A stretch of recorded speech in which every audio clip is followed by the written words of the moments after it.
ಶಕ್ತಿ, ವಿಶ್ವದ ಶಕ್ತಿ. ಒಂದು ಸಲ ಮಾತು ಕೊಟ್ಟ ಮೇಲೆ ಅದನ್ನ ನೆರವೇರಿಸಬೇಕು ಅಂತ ಹೇಳಿ ಎಲ್ಲ ಡಿ.ಕೆ. ಶಿವಕುಮಾರ್ ಅವರು ಅದು ಹೇಳಿರೋದು. ನಾನಾಗ್ಲಿ ಅಥವಾ ನ್ಯಾಯಾಧೀಶರಾಗ್ಲಿ, ಅಧ್ಯಕ್ಷರಾಗ್ಲಿ, ಯಾರೇ ಆಗ್ಲಿ ಅನ್ನೋ ರೀತಿಯಲ್ಲಿ ಡಿ.ಕೆ. ಶಿವಕುಮಾರ್ ಅವರು ಮಾತಾಡಿರೋದು. ಈಗ ಸಿದ್ದರಾಮಯ್ಯ ಅವರಿಗೆ ಕೌಂಟರ್ ಕೊಟ್ಟಂಗೆ ಕಾಣಿಸ್ತಾ ಇದೆ. ಈ ಕುರಿತಾಗಿ ಹೆಚ್ಚಿನ ಮಾಹಿತಿಯೊಂದಿಗೆ ನಮ್ಮ ಪ್ರತಿನಿಧಿ ಬಸವರಾಜ್ ಚರಂತಿಮಟ್ಟಿಗೆ ನಮ್ಮ ಜೊತೆಲಿ ನೇರ ಸಂಪರ್ಕದಲ್ಲಿದ್ದಾರೆ, ಲೈವ್ ಕನೆಕ್ಟ್ ಆಗಿದ್ದಾರೆ. ಬಸವರಾಜ್, ಡಿ.ಕೆ. ಶಿವಕುಮಾರ್ ಅವರು ಮೊನ್ನೆ ಕೂಡ ಇದೇ ಮಾತನ್ನು ಹೇಳಿದ್ರು, ಕೊಟ್ಟ ಮಾತಿನ ವಿಚಾರ ಅನ್ನೋದು. ಈಗ ಮಾರ್ಮಿಕವಾಗಿ ಹೇಳಿದ್ದಾರೆ, ಯಾರೇ ಆಗಿದ್ರು ಕೂಡ ಅದರಂತೆ ನಡ್ಕೊಳ್ಬೇಕು ಅಂತ ಹೇಳಿ. ಬಹುಶಃ ಇದು ಬಹಳ ಕ್ಲಿಯರ್ ಆಗಿ ಗೊತ್ತಾಗುತ್ತೆ, ಸಿಎಂಗೆ ಕೌಂಟರ್ ಕೊಟ್ಟಂಗಿದೆ. ಹಾಗಾದ್ರೆ ಎದುರಿನಲ್ಲಿ ನಗು ನಗುತ್ತಾ ಮಾತಾಡ್ತಾ ಈ ರೀತಿ ಡಿ.ಕೆ. ಶಿವಕುಮಾರ್ ಅವ್ರ ಮನಸ್ಸಿನಲ್ಲಿ ಎಷ್ಟು ಬೇಯುತ್ತಿದ್ದಾರೆ ಅನ್ನೋದಕ್ಕೆ ಇದೆಲ್ಲ ಸಾಕ್ಷಿ ಅನ್ಸುತ್ತೆ ಬಸವರಾಜ್. ಖಂಡಿತ ರಂಜಿತ್, ಇದರಲ್ಲಿ ಎರಡು ಮಾತೇ ಇಲ್ಲ. 2.5 ವರ್ಷ ತುಂಬಿದ ನಂತರ ಸಲೀಸಾಗಿ ನನಗೆ ಅಧಿಕಾರ ಹಂಚಿಕೆ ಆಗುತ್ತೆ ಅನ್ನುವಂತ ಒಂದಷ್ಟು ಆಶಾವಾದದಲ್ಲಿ ಡಿ.ಕೆ. ಶಿವಕುಮಾರ್ ಅವರಿದ್ರು. ಯಾವಾಗ ದಿನಕ್ಕೆ ಈ ಒಂದು ವಿಷಯ ಕ್ಲಿಷ್ಟವಾಗಿ ಹೋಗ್ತಾ ಇದೆಯೋ ಆ ನಂತರ ಅವರು ಕೂಡ ಸಹನೆ ಕಟ್ಟಿ ಒಡೆದಿದೆ. ಈಗಾಗಲೇ ಅವರ ಬ್ರದರ್ ಆದಂತ ಡಿ.ಕೆ. ಸುರೇಶ್ ಅವರು ಕೂಡ ಕೊಟ್ಟ ಮಾತಿನಂತೆ ನಡೆಸ್ಕೋಬೇಕು, ಸಿಎಂ ಅವರು ಏನ್ ಮಾತು ಕೊಟ್ಟಿದ್ದಾರೆ ಅದರಂತೆ ನಡೆದುಕೋಬೇಕು ಅನ್ನೋ ಬಹಿರಂಗ ಹೇಳಿಕೆಯನ್ನು ಕೊಡ್ತಾ ಇದ್ದಾರೆ. ಅದಾದ ಬಳಿಕ ಡಿ.ಕೆ. ಶಿವಕುಮಾರ್ ಅವರು ಕೂಡ ಬಹಿರಂಗ ಹೇಳಿಕೆಯನ್ನು ಕೊಟ್ಟಿದ್ದಾರೆ, ಕೊಟ್ಟ ಮಾತಿನ ಮೇಲೆ ಎಲ್ಲರೂ ನಿಂತ್ಕೋಬೇಕು, ನಡ್ಕೋಬೇಕು ಅಂತ. ಆದ್ರೆ ಇವತ್ತು ಮಾರ್ಮಿಕವಾಗಿ ಒಂದು ಫೇಸ್ಬುಕ್ ಪೋಸ್ಟ್ ಮಾಡುವ ಮೂಲಕ ಎಲ್ಲೋ ಒಂದು ರೀತಿಯಲ್ಲಿ ಮತ್ತೆ ಅದನ್ನ ನೆನಪಿಸ್ತಾ ಇದ್ದಾರೆ. ಕೊಟ್ಟ ಮಾತಿನಂತೆ ನಡ್ಕೋಬೇಕು ಮತ್ತು ಕೊಟ್ಟ ಮಾತು ದೊಡ್ಡ ವಿಶ್ವದ ಶಕ್ತಿ ಅನ್ನುವಂತ ಒಂದು ಹೇಳಿಕೆಗಳನ್ನ ಒಂದು ಪೋಸ್ಟ್ ಮಾಡುವ ಮೂಲಕ ಸಿಎಂ ಸಿದ್ದರಾಮಯ್ಯ ಅವರಿಗೆ ಮತ್ತೆ ಪದೇ ನೆನಪಿಸುವಂತದ್ದು ಮತ್ತು ಹೈಕಮಾಂಡ್ ಕೂಡ ಈ ಬಗ್ಗೆ ಪುನರುಚ್ಚಾರ ಮಾಡತಕ್ಕಂಥದ್ದನ್ನ ಒಂದು ವಿಚಾರವನ್ನ ಡಿ.ಕೆ. ಶಿವಕುಮಾರ್ ಅವರು ಮಾಡ್ತಾ ಇದ್ದಾರೆ. ಈಗಾಗಲೇ ನಿನ್ನೆ ಭಾಷಣದ ವೇಳೆಯೂ ಕೂಡ ಈ ವಿಚಾರವನ್ನು ಪ್ರಸ್ತಾಪ ಮಾಡಿದ್ರು. ಕೆಪಿಸಿಸಿಯಲ್ಲಿ ನಡೆದಂತ ಕಾರ್ಯಕ್ರಮದಲ್ಲಿ ಕೂಡ ಕೊಟ್ಟ ಮಾತು ವಿಶ್ವದ ದೊಡ್ಡ ಶಕ್ತಿ ಅನ್ನುವಂತ ಒಂದು ಹೇಳಿಕೆಯನ್ನ ಮತ್ತು ಯಾರೆಲ್ಲ ಮಾತು ಕೊಟ್ಟಿದ್ದಾರೆ ಅವರೆಲ್ಲರೂ ಕೂಡ ಅದರಂತೆ ನಡ್ಕೊಂಡ್ರೆ ಅದಕ್ಕಿಂತ ದೊಡ್ಡ ಶಕ್ತಿ ಯಾವುದಿಲ್ಲ ಅನ್ನುವಂತ ಮಾತನ್ನ ಹೇಳಿದ್ರು. ಈ ಮೂಲಕ ತಾವು ಸಿಎಂ ಗಾದೆಗೆ ಏನು ಮಾತುಕತೆ ಆಗಿತ್ತು, ಸಿಎಂ ಪಟ್ಟಕ್ಕಾಗಿ ಈ ಹಿಂದೆ ಏನ್ ಚರ್ಚಿಸಿದ್ದೇವೆ ಅದರಂತೆ ನಡೆದುಕೊಳ್ಬೇಕು ಅನ್ನುವಂತ ಒಂದು ಪುನರುಚ್ಚಾರ ಮಾಡುವ ಮೂಲಕ ಈ ಒಂದು ವಿಚಾರವಾಗಿ ಬಹಳ ಪ್ರಮುಖವಾಗಿ ನೀವು ಗಮನಿಸಬಹುದು. ಮಲ್ಲಿಕಾರ್ಜುನ್ ಖರ್ಗೆ ಅವರ ಮನೆಗೆ ಪ್ರಿಯಾಂಕ್ ಖರ್ಗೆ ಅವರು ಈಗ ಆಗಮಿಸಿದ್ದಾರೆ. ಈಗಷ್ಟೇ ಪ್ರಿಯಾಂಕ್ ಖರ್ಗೆ ಅವರು ಕೂಡ ಹೋಗೋರಿದ್ದಾರೆ. ಹೀಗಾಗಿ ದೆಹಲಿಯಲ್ಲಿ ಮಟ್ಟದಲ್ಲಿ ಈಗ ಚರ್ಚೆಗಳು ಆರಂಭವಾಗಿದ್ದಾವೆ. ಪಟ್ಟಕ್ಕಾಗಿ ಒಂದು ವಿಚಾರವಾಗಿ ಇಷ್ಟು ದಿನ ಕಾಂಗ್ರೆಸ್ ಹೈಕಮಾಂಡ್ ಸೀರಿಯಸ್ ಆಗಿರಲಿಲ್ಲ, ಆದ್ರೆ ಕಾಂಗ್ರೆಸ್ ಹೈಕಮಾಂಡ್ ಕೂಡ ಈಗ ಸೀರಿಯಸ್ ಆಗಿದೆ. ಇನ್ನಷ್ಟೇ ಮಲ್ಲಿಕಾರ್ಜುನ್ ಖರ್ಗೆ ಅವರು ದೆಹಲಿಗೆ ಹೋದ ನಂತರ ಎಐಸಿಸಿ ನಾಯಕರ ಜೊತೆ ಚರ್ಚೆ ಮಾಡೋರಿದ್ದಾರೆ. ಚರ್ಚೆ ಮಾಡಿ ಈ ಕೊಟ್ಟ ಮಾತಿನ ಅನ್ವಯ ಒಂದಷ್ಟು ಬಹಳ ಪ್ರಮುಖವಾಗಿ ನಿರ್ಧಾರವನ್ನು ತೆಗೆದುಕೊಳ್ಳಬೇಕು ಅನ್ನುವಂತ ನಿಟ್ಟಿನಲ್ಲಿ ಇವತ್ತು ಹೈ ವೋಲ್ಟೇಜ್ ಸಭೆಗಳು ನಡೀತಾ ಇದಾವೆ ಮತ್ತು ಡಿ.ಕೆ. ಶಿವಕುಮಾರ್ ಅವರು ಪದೇ ಆ ಕೊಟ್ಟ ಮಾತಿನ ವಿಚಾರವಾಗಿ ಸಿಎಂ ಸೇರಿದಂತೆ ಸಿಎಂ ಬಣವನ್ನು ನೆನಪಿಸ್ತಾ ಇದ್ದಾರೆ. ರಂಜಿತ್, ಬಸವರಾಜ್ ಚರಂತಿಮಠ, ಮತ್ತೊಂದು ಕಡೆಯಲ್ಲಿ ಬಹುಶಃ ಸಿದ್ದರಾಮಯ್ಯನವರು ಕೂಡ ಇದೆಲ್ಲದಕ್ಕೆ ಕೌಂಟರ್ ಕೊಡೋದಕ್ಕೆ ತಮ್ಮ ಆಪ್ತರ ಮೂಲಕವೂ ನಾನಾ ಪ್ರಯತ್ನ ಮಾಡ್ತಾ ಇದ್ದಾರೆ. ಬಹುಶಃ ಅದೆಲ್ಲದಕ್ಕೂ ಇವತ್ತು ಒಂದು ಇತಿಶ್ರೀ ಬೀಳುವಂತ ಸಾಧ್ಯತೆ ಇದೆಯಾ ಮಲ್ಲಿಕಾರ್ಜುನ ಖರ್ಗೆ ಅವರ ರಾಜ್ಯದ ಈ ಭೇಟಿ ಮೂಲಕ? ಸದ್ಯ ಇವತ್ತು ಏನೇನು ನಿರೀಕ್ಷೆಗಳನ್ನು ಇಟ್ಕೊಳ್ಬಹುದು, ಇದೊಂದು ನಿರ್ಣಾಯಕ ಹಂತಕ್ಕೆ ಬರುತ್ತೆ ಅಂತ ಅನ್ಸುತ್ತಾ?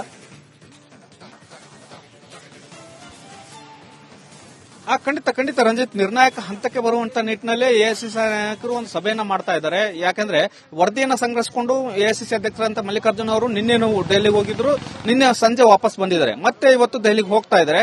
ಇವತ್ತು ದೆಹಲಿಗೆ ತೆರಳಿದ ಬಳಿಕ ಸುರ್ಜೇವಾಲಾ, ವೇಣುಗೋಪಾಲ್ ಜೊತೆ ಮೊದಲು ಚರ್ಚೆ ಮಾಡ್ತಾರೆ. ಯಾವ ರೀತಿಯಾದಂತಹ ರಣತಂತ್ರವನ್ನ ಕಾಂಗ್ರೆಸ್ ಅಂದ್ರೆ ರಾಜ್ಯದ ಕರ್ನಾಟಕದ ಕಾಂಗ್ರೆಸ್ ಮಟ್ಟಿಗೆ ಹೆಣಿಬೇಕು ಮತ್ತು ರೀಶಫಲ್ ವಿಚಾರವನ್ನು ಯಾವ ಮಟ್ಟಿಗೆ ಮಾಡಬೇಕು, ಈ ಅಧಿಕಾರ ಹಂಚಿಕೆ ಆಗಿರತಕ್ಕಂಥ ಕ್ಲಿಷ್ಟಕರ ಬೆಳವಣಿಗೆಯಲ್ಲಿ ಯಾವ ರೀತಿಯಾದಂತಹ ಹೆಜ್ಜೆಗಳನ್ನು ಇಡಬೇಕು ಅನ್ನೋ ಮಹತ್ವವಾದ ಚರ್ಚೆನ ಮಾಡ್ತಾರೆ.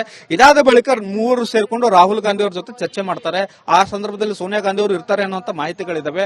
ಆ ಸಂದರ್ಭದಲ್ಲಿ ಒಂದಷ್ಟು ಚರ್ಚೆಗಳಾಗುವುದಿದ್ದಾವೆ, ಗಂಭೀರವಾದಂತಹ ಚರ್ಚೆಗಳಾಗಿ ಈ ಆಗಿರತಕ್ಕಂತಹ ಬೆಳವಣಿಗೆಗಳು ಮತ್ತೆ ಮುಂದೆ ಯಾವ ರೀತಿಯಾದಂತಹ ಬೆಳವಣಿಗೆಗಳಾಗ್ತವಂತಿದ್ದಾರೆ. ಈಗ ತೆಗೆದುಕೊಳ್ಳುವಂತಹ ನಿರ್ಧಾರ ಮುಂದಿನ 3-4 ವರ್ಷ ರಾಜ್ಯ ರಾಜಕೀಯದ ಮೇಲೆ ಪರಿಣಾಮ ಬೀರುತ್ತೆ. ಒಂದು ಸಿಎಂ ಸಿದ್ದರಾಮಯ್ಯ ಅವರು ಸಿಎಂ ಆಗಿ ಮುಂದುವರೆದ್ರು ಒಂದು ಪರಿಣಾಮ ಬೀರುತ್ತೆ, ಅಥವಾ ಬದಲಾವಣೆ ಆದ್ರೂ ಇನ್ನೊಂದು ತರದ ಪರಿಣಾಮ ಬೀರುತ್ತೆ. ಹಾಗಾಗಿ ಬಹಳ ಸೂಕ್ಷ್ಮವಾದಂತಹ ಹೆಜ್ಜೆಯನ್ನ ಕಾಂಗ್ರೆಸ್ ಹೈಕಮಾಂಡ್ ಇಡಬೇಕಾದಂತಹ ಅನಿವಾರ್ಯತೆ ಎದುರಾಗಿರೋದ್ರಿಂದ ಸಹಜವಾಗಿ ಇವತ್ತು ಹೈ ವೋಲ್ಟೇಜ್ ಮೀಟಿಂಗ್ಗಳು ದೆಹಲಿ ಮಟ್ಟದಲ್ಲಿ ಆಗ್ತವೆ.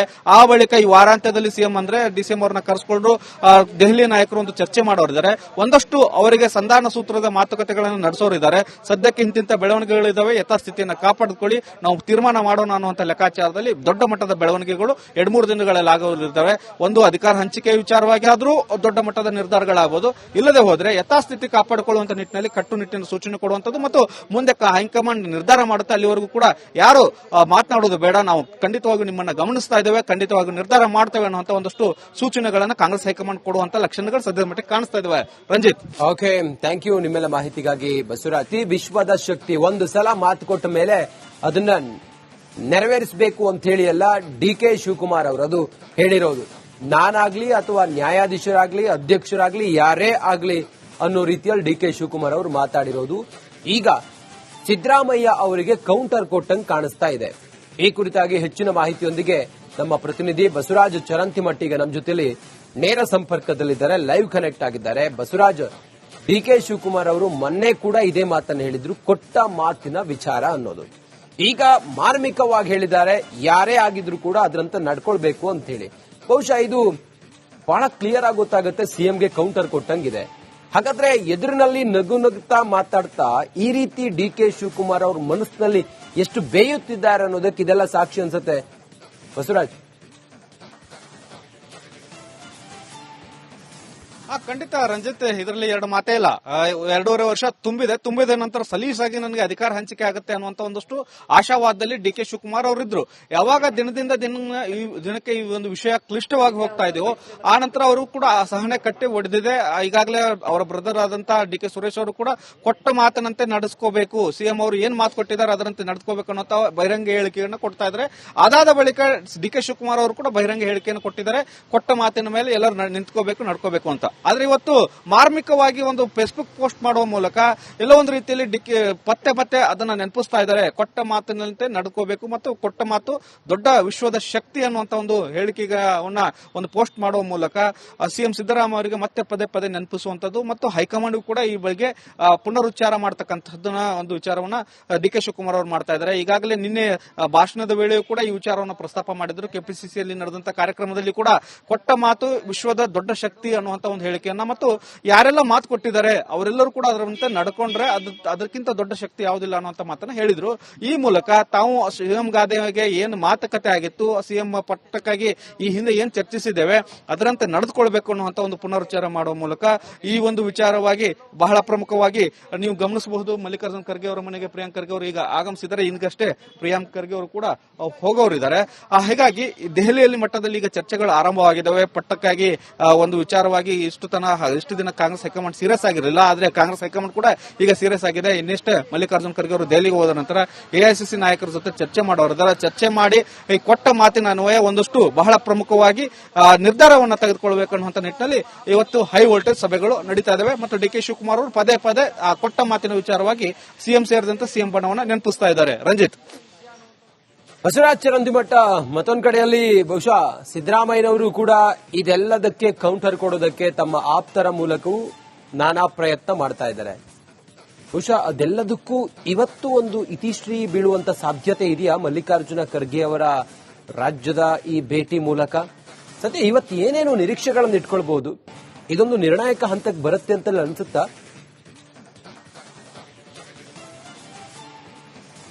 ಖಂಡಿತ ರಂಜಿತ್, ನಿರ್ಣಾಯಕ ಹಂತಕ್ಕೆ ಬರುವಂತ ನಿಟ್ಟಿನಲ್ಲಿ ಎಐಸಿಸಿ ನಾಯಕರು ಒಂದು ಸಭೆಯನ್ನ ಮಾಡ್ತಾ ಇದ್ದಾರೆ. ಯಾಕಂದ್ರೆ ವರದಿಯನ್ನ ಸಂಗ್ರಹಿಸಿಕೊಂಡು ಎಐಸಿಸಿ ಅಧ್ಯಕ್ಷರಂತ ಮಲ್ಲಿಕಾರ್ಜುನ್ ಅವರು ನಿನ್ನೆ ದೆಹಲಿಗೆ ಹೋಗಿದ್ರು, ನಿನ್ನೆ ಸಂಜೆ ವಾಪಸ್ ಬಂದಿದ್ದಾರೆ. ಮತ್ತೆ ಇವತ್ತು ದೆಹಲಿಗೆ ಹೋಗ್ತಾ ಇದ್ದಾರೆ. ಇವತ್ತು ದೆಹಲಿಗೆ ತೆರಳಿದ ಬಳಿಕ ಸುರ್ಜೇವಾಲಾ, ವೇಣುಗೋಪಾಲ್ ಜೊತೆ ಮೊದಲು ಚರ್ಚೆ ಮಾಡ್ತಾರೆ.